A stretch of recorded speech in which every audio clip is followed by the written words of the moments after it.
You're listening to The Sizzle on Iron Skillet Radio and Iron Skillet Television. I know there was just one of those situations, even where when you had young girls who would go, that some who were straight young ladies who would say, I don't feel comfortable at these events because of the atmosphere. But that wasn't the total atmosphere, but it became the narrative. It became the way that it was sold, marketed, it was moved. And then you got to the point now where you have young ladies who are playing high school, who are playing college ball. You know, you've had this just out of the women's tournament alone. You've had 2 or 3 highlight reels of young ladies dunking a ball. And I don't mean just like they used to in the old days where you just kind of tipped it in or you did a high layup and then it was like, oh, it was a dunk. No, these chicks got up, hand on rim, stuffed it. And that's how it's moving. And therein lies the ability to make the game more exciting.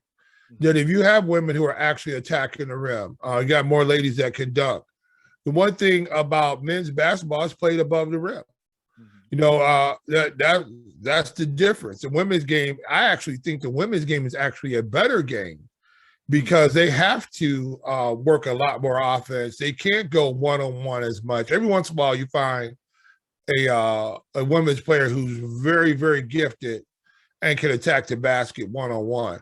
But a lot of times, it's a lot of cutting, a lot of being able to shoot the 3 ball with efficiency in the women's game. And so I think it's a far more pretty game to watch. And I don't mean pretty about with the ladies, but just a more elegant way to play basketball. I think a lot of it is the way Dr. Naismith had envisioned it. The male-dominated version of the game now is far more athletic. It's athleticism over skill, I would say. I mean, you get to Stephen Curry's and people like that, but even Stephen Curry is 6'3". You know what I'm saying? And can run fast and can jump. You know, he can't jump high as everybody, but he's still highly athletic. So, you know, going back to your initial question, choice doesn't always make it better for you. If it was a situation where you had to compete directly with men in sports, there'd be a lot of women who would never get an opportunity to play. And so these women have to be formed. Now, can he get paid? But he got to generate the same dollar. I mean, you like to see the ladies get paid. I know we had the USA soccer team, but that was a big issue. They want to get paid the same amount, but they had actually generated more money. They should have got paid more. You know, and now you have situations, you have transgender women who were formerly, and let me get this right, they say presenting themselves, I think that's the term, presenting as men before, and now they transitioned themselves into women. But they're women who have been constructed on a male platform. And so now I'm wondering, say if there's a number of these transgender women going into the NBA or going to play college sports, I'm just wondering how accommodating people are going to be when they start losing jobs or they start seeing their records fall from people who were not born women.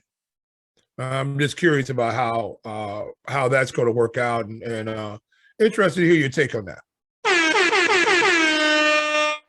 It's funny that you mentioned that because the next topic, we were going to talk about it and just in conversation in general. One of the things that came up lately has been transgender swimmer Leah Thompson.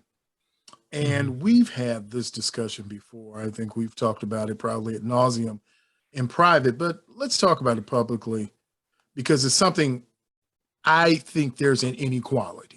And maybe I'm wrong, and maybe the listeners will say that I'm wrong, and in the comments below, they'll tell us where their point should be. But when you have a swimmer like Leah Thompson that is born a man and has transitioned and is a transgender swimmer and now is competing in women's competition, but still biologically a man by all shapes, form, fashion, size. is a man. I believe there's an inequality there. Now, if you want to be a transgender woman and you go and compete in male competitions as a transgender woman, I'm fine with that. I'm fine with it. I have a problem when you're telling me now that you can put my daughter in a competition physically with a man and expect for there to be some equality. We saw it in boxing. We saw it in MMA. We saw a transgender man and he fought a woman and literally beat her almost to death because of the strength, because of the speed, because of the pure girth. So that's where my question now is, Jay, is if you're talking about transgender, put them in their own right. Or as you said, put them in their own classification, because we laughed at the movie Joanna Man. It was fun and games then. It was funny. It was cute. But now it's not so much funny.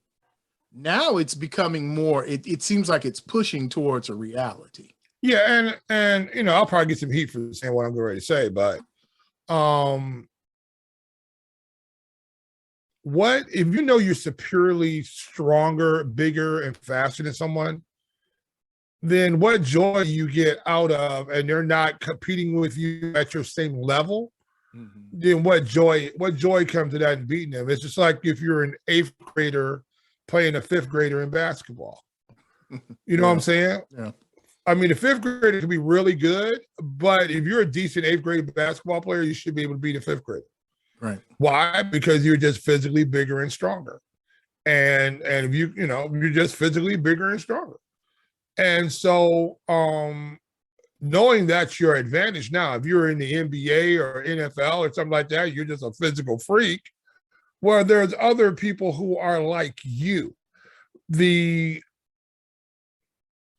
might be the biggest man out there playing football, right? There's been some huge men playing football. But there are some other men who are just as big as you are.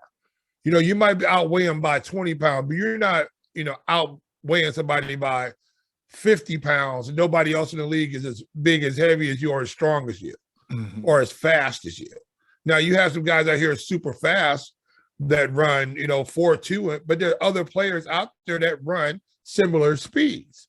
There's 1/10 faster, not a half a second faster.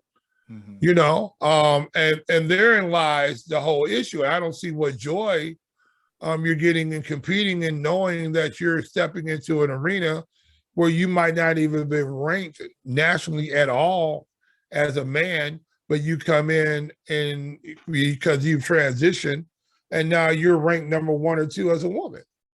Yeah, there's something just seems disingenuous about the whole thing. Now, I'll say it for clarity for everybody. Anybody who knows me, I love Candace Parker. I mean, that goes without saying at this point. Absolutely. But I wouldn't put Candace Parker in a competition with Kevin Durant. No matter how slight he might be as a male basketball player, I'm still not putting her in a competition with Kevin Durant, Kevin Garnett. I'm not putting her out there against Carmelo Anthony. I'm definitely not putting her in a league where she would have to guard or defend LeBron James. Now, I know there are men who can't do it.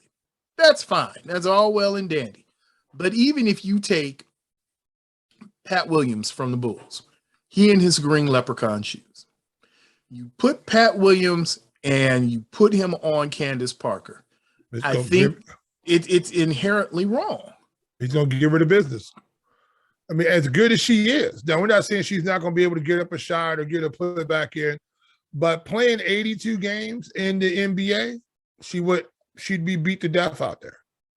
I mean, she would just be by the 5th or 6th game, she would be beat to death.